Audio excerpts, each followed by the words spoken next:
मीरपुर नाम के शहर में तेजस अपनी पत्नी नीरू के साथ रहता था। पति पत्नी दोनों ही नौकरी करते थे। एक दिन तेजस गांव अपनी माँ के पास फोन करता है। हेलो। प्रणाम माँ। जीते रहो माँ। तुम दादी बनने वाली हो हैं? अरे वाह, ठीक है बेटा, मैं कल ही आती हूँ। जब माँ जी शहर पहुंची तो बेटे बहू ने बहुत अच्छे से स्वागत किया।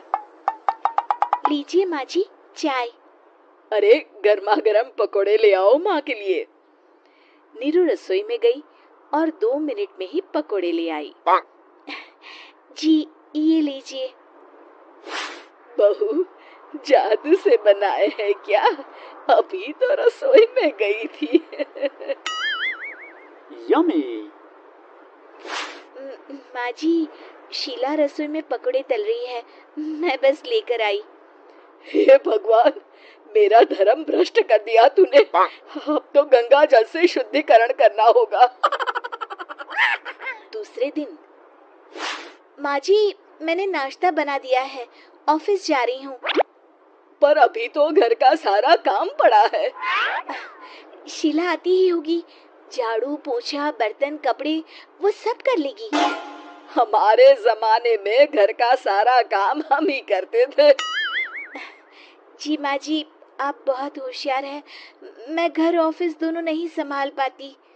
तो जरूरत क्या है घर से बाहर जाकर चाकरी करने की? वैसे भी घर का काम खुद करने से घर में बरकत आती है, समझी? पर माँ जी। पर वर कुछ नहीं, इस महीने की पगार मिले फिर ऑफिस बंद है। हाँ। रात को नीरू तेजस से कहती है, सुनिए जी, माँ जी बोल रही थी कि मैं नौकरी छोड़ दूं। वैसे ठीक ही तो है, अभी तुम्हें आराम की जरूरत है। फिर भी आराम कहाँ, शीला को छुड़ाने के लिए बोल रही थी। तो अब 24 घंटे में इतना काम तो कर ही सकती हो। पर जॉब पसंद है मुझे, घर पर मन नहीं लगेगा। अगले दिन जब दोनों ऑफिस के लिए निकल रहे थे, मेरी तो कोई कीमत ही नहीं है इस घर में। माँ जी, आजकल महंगाई बहुत है, रहन सहन भी बदल गया है, दोनों नौकरी करते हैं तभी ठीक रहता है। अच्छा, तू कहना क्या चाहती है? मेरा बेटा तुझे बिठा के खिला नहीं सकता? तू ही इस घर का खर्च चला रही है, हैं? नहीं माँ जी, मेरा वो मतलब नहीं था।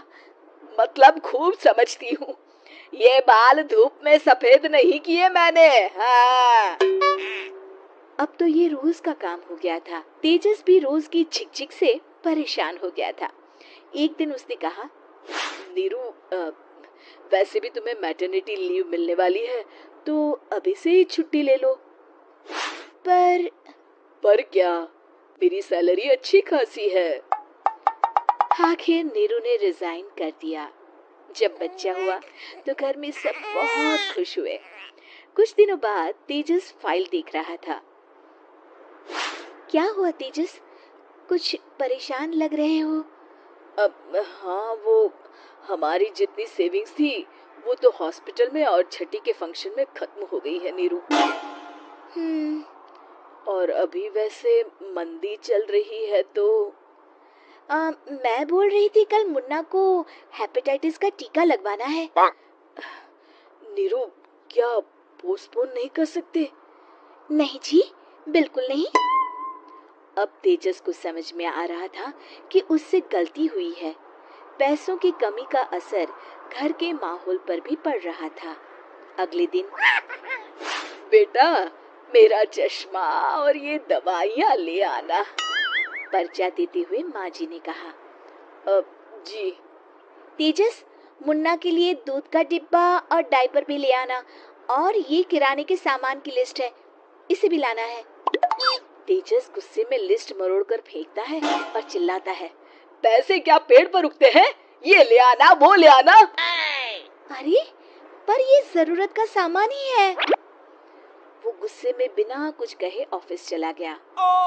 अरे अरे लंच तो ले जाइए। नीरू दौड़कर डिब्बा पकड़ाती है। एक दिन खाना खाने के बाद, नीरू, अब तो मुन्ना कुछ बड़ा हो गया, तो अब तुम वापस ज्वाइन कर लो ना जॉब। पर इस रिसेशन में जॉब मिलना बहुत मुश्किल है। ट्राई तो करो। फिर मुन्ना? माँ जी है ना, और एक फुल टाइम मेड भी लगा लेंगे। पर माँ जी, उन्हें तो पसंद नहीं। तभी माँ जी वहाँ आ जाती है और प्यार से नीरू के सर पर हाथ फेरते हुए बोलती है, अब मेरी समझ में आ गया बहू, पहले के और अब के समय में अंतर है। तुम काम शुरू करो, मुन्ना की जिम्मेदारी मेरी। मेरी प्यारी माँ जी, ये कहकर नीरू उनके गले लग गई। शिक्षा, परिवर्तन संसार का नियम है, हमें भी समय के साथ चलना चाहिए। उम्मीद है कि आपको हमारी ये कहानी पसंद आई होगी। कृपया हमारे चैनल को सब्सक्राइब करें और सभी अपडेट्स के लिए बेल आइकन जरूर क्लिक करें। और हाँ, वीडियो लाइक और शेयर करना मत भूलिएगा। Bye bye.